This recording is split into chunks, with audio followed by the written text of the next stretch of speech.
तो देखिए, कहानी शुरू होती है 1600 में, जब क्वीन एलिजाबेथ ने कंपनी को सिर्फ 15 साल के लिए ट्रेड करने का एक्सक्लूसिव राइट दिया था। सिर्फ 15 साल, सोचिए।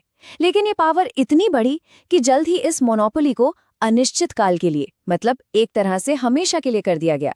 1793 आते आते ब्रिटिश पार्लियामेंट इसे कंट्रोल करने की कोशिशें तो कर रही थी, पर इस एक्ट ने तो उन सारी कोशिशों पर पानी फेर दिया और कंपनी के राज को अगले 20 सालों के लिए पत्थर की तरह पक्का कर दिया।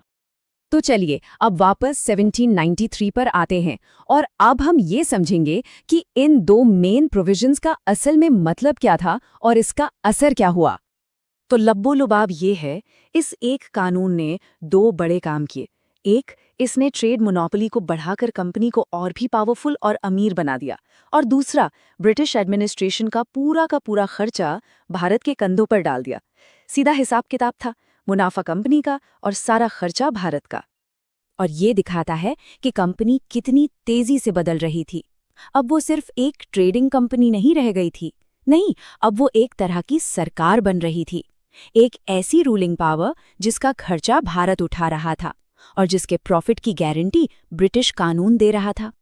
ये जो 20 साल का एक्सटेंशन था ना, ये कोई बस ऐसे ही नहीं दे दिया गया था। ये एक सोची समझी स्ट्रैटेजी थी, भविष्य में कंपनी के कंट्रोल को और मजबूत करने की एक लंबी चाल।